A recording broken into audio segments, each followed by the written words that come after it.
Hello everyone, and welcome to a complete guide on how to play the Demogorgon. In this guide, we'll be going over everything from basic strategy and knowledge to advanced tips and tricks. Starting off, we're going to cover the Demogorgon's abilities. The Demogorgon's power is called Of the Abyss, and this allows him to pounce on survivors from a distance, as well as traverse the entire map through his portals. After coming out of a portal, the Demogorgon also has the undetectable status effect for 2 seconds, and any active portals that have already been teleported through can track survivors within a close proximity to them. Now I want to go over some important stats and explain things in a little more depth. It's always good to know the exact numbers behind things, and having that kind of knowledge allows you to make the right decisions in critical moments. If you want to know every single stat possible, then refer to the demo's DVD wiki page because I'm only giving you the most relevant stuff here. So to get the basics out of the way first, The Demogorgon has the standard killer build. He's tall and moves at 115% speed. That's pretty much it. Moving on to the portals now. When a portal is first placed, it is inactive, and you can tell this by its white aura. Inactive portals cannot be seen, heard, nor interacted with by the survivors. Only the Demogorgon can see them.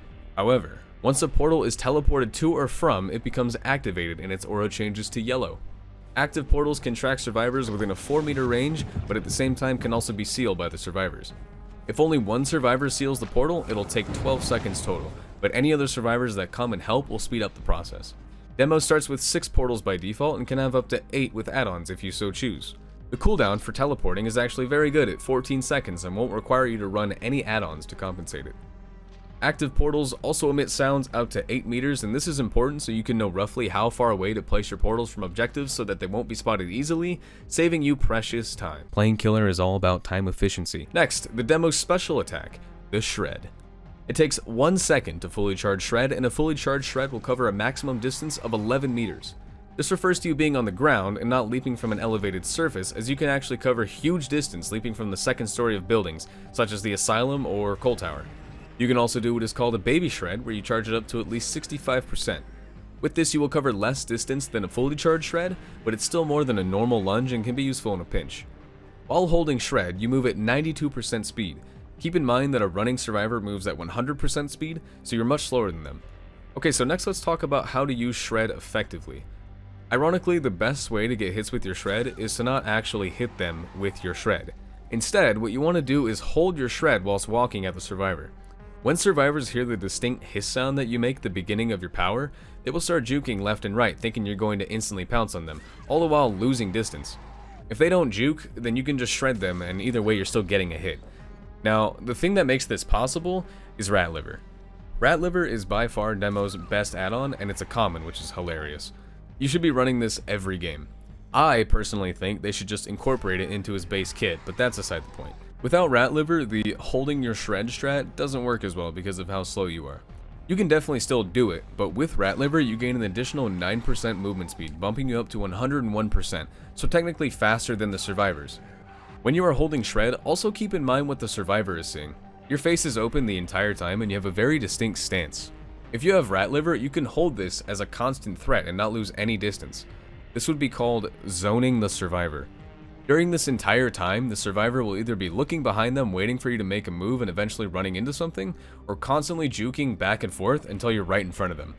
Depending on the situation, they might also stray away from a pallet or a window to dodge your incoming Shred, and then when you don't actually shred at them, they're just caught in the open with their pants down. The biggest reason as to why this style of gameplay works is because there's practically no cooldown for canceling a Shred, unlike say a Huntress Hatchet. You regain full control of your character very quickly and can instantly M1. Now, obviously there's still the practical use of the power too. Shredding survivors at loops plays out very similarly to throwing hatchets. When you're playing Huntress, survivors that queue up vaults on windows and pallets are free hits. It's the exact same thing for Demo. When they are locked in the vault animation, it is exactly that. They are locked in the animation, meaning there's no opportunity for them to sidestep or juke or do anything. Now, with these things in mind, how you run certain tiles is what will separate the good demos from the excellent ones. I've got a few examples here, but the general idea is that you want to run tiles in a way that forces the survivor to take a long route, exposing them to your Shred. If they can quickly cut corners, then your Shred option is completely off the table, and you'll have to resort to just normal killer gameplay. Okay, so I'm gonna do a live commentary here on how you should be running Shack. So, when you're playing Shack as Demo, you always want to try and be able to do this. You want to force someone to run this way and round the corner with your Shred, and when you're at this moment, you can see exactly what they do. If they queue the vault, then you just shred the window. If they don't and they sidestep, well then you've held your shred and you have patience, and then you're right here basically by this moment, and at that point they're kind of screwed and they won't really make it to the pallet, and you can just M1 and get them. Another thing that you can do really quickly is if someone drops shack pallet, and depending on, like, say if shack window leads into another tile or somewhere they want to go, you can fake the shred on the pallet and then force them to vault and then get them as they vault, because they'll think you're gonna break the pallet. So that's just another little trick you can do. Yeah, that's pretty much it. Okay, so when it comes to L wall, T walls, what you want to do is, usually when you're playing killer the normal way, you want to run them this way so that they can't just get free fast vaults every single time, right? You want to force them to vault it at a bad angle, because if you run it essentially like this, the survivor gets the fast vault, then you run this way, and then they just run over here, and then they get the fast vault. Now, if you're playing like Trapper, that's a bad idea, but if you're playing Demo, you can actually get away with this, because if you're running it this wrong way, you can just hold your shred here and see what they do. If they vault, again, same thing on the window, you can run it bad this way. They come around here, do they vault? No, yes, bam, shred, or just hold, instant M1. And then here we have a jungle gym as well. What you can do is give them the window for free, same exact thing. They vault it, free hit. They don't, you have patience and you walk up and you hit them. Same thing for the pallet. If they say they vault it, right? And you come around this way and they're running over here to the pallet, you can run around the corner like this, see what they do, and you can hit them. Most of the time, obviously it takes you reading the survivor, but most of the time you can just round this corner and hit the survivor, and if they don't, again, M1. Alright, and for the last example, we're going to talk about these auto haven truck loops here. So if you're ever running someone on these trucks here, if either truck they pick, you can get a hit as long as you run it right. So if they're running this truck, you want to force them this way, so that when you round this corner, you have this long route for you to shred and hit them. Now on this one, you want to force them this way, you round this corner and get the hit. If you force them, say you run it this way and you force them around the tires, it's very hard to get the shred on this, because essentially all you can do is shred at this angle, and if they're running it, they're gonna hug this and turn left, so you're just gonna miss going wide. So you want to force them this way, right here, and you want to force them this way, right here. This is the way you're gonna get the hits here for sure. Okay, now that we've covered the shred, let's talk about how you want to be using your portals. When you are looking to place portals, always have the mindset of making your portals useful in multiple ways. A perfect example is when 2 or more generators spawn very close to each other. You can split the distance between them with the portal, and if one of the gens is completed, the portal is still of use for the other gen. Picking locations such as hot travel spots, hook survivors, and highly sought after gens are what you're looking for when you're placing portals. Now, of course, when your portals get sealed, it really sucks and costs you a bunch of time if you want to replace the portal. Thankfully, there's a few things you can do to help mitigate that.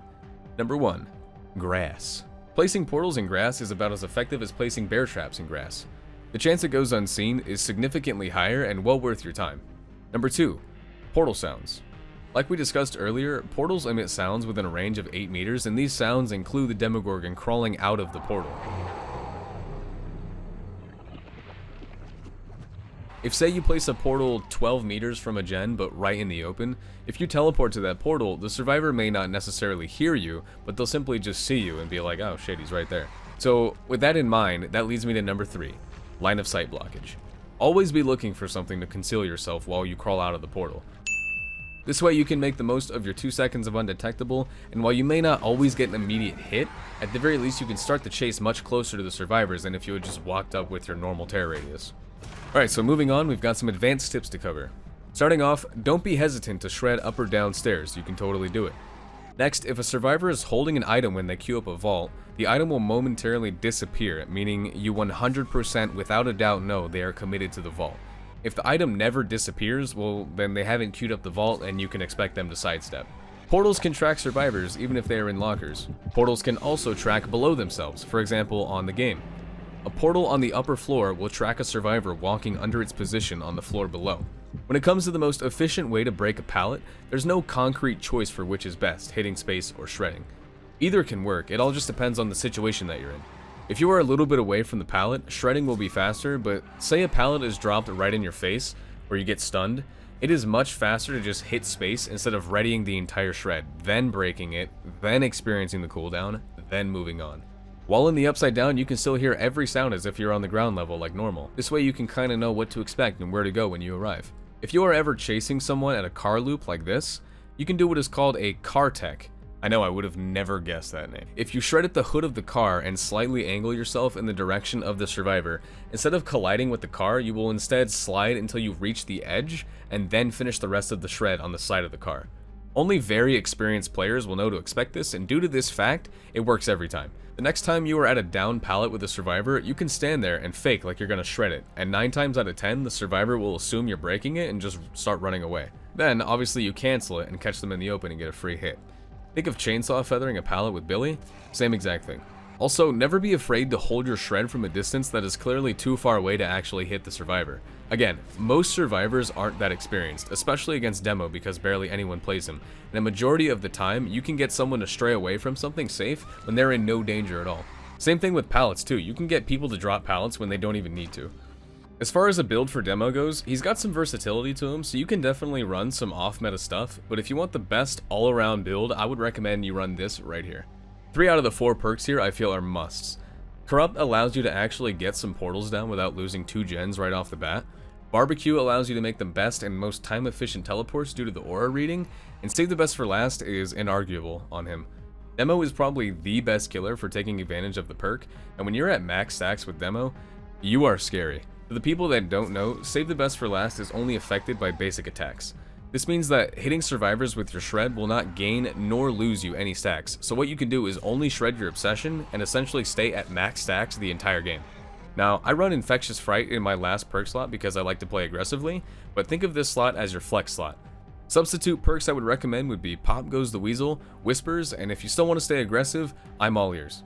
Whispers is just a general great killer perk and you can never go wrong equipping it.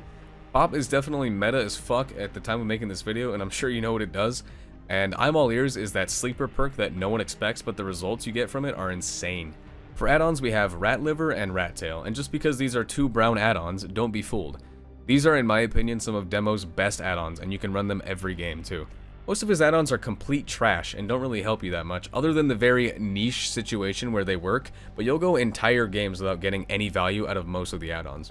So you already know how good Rat Liver is. Rat Tail cuts the time it takes to place a portal in half down from 1 second to 0.5 seconds.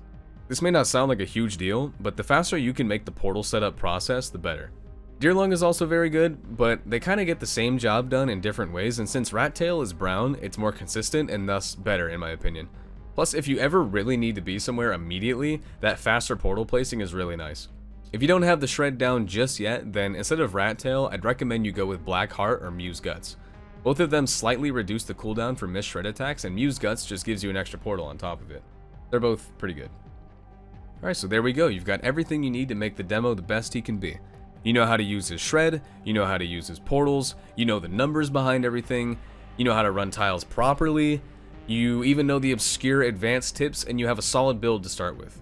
Hopefully this guide can open people's eyes a bit to just how good the Demogorgon can be, and maybe we'll see some more demos out there. Anyways, it's been a fun process making this guide, and I hope that it helps you to be a better Demo player. Thanks for watching, and if you'd like to know more, I stream on Twitch almost every night over at twitch.tv/Bronx. Feel free to stop by and ask any questions. I'll probably be playing Demogorgon anyways. Thank you all for watching, and good luck out there. Have a good one.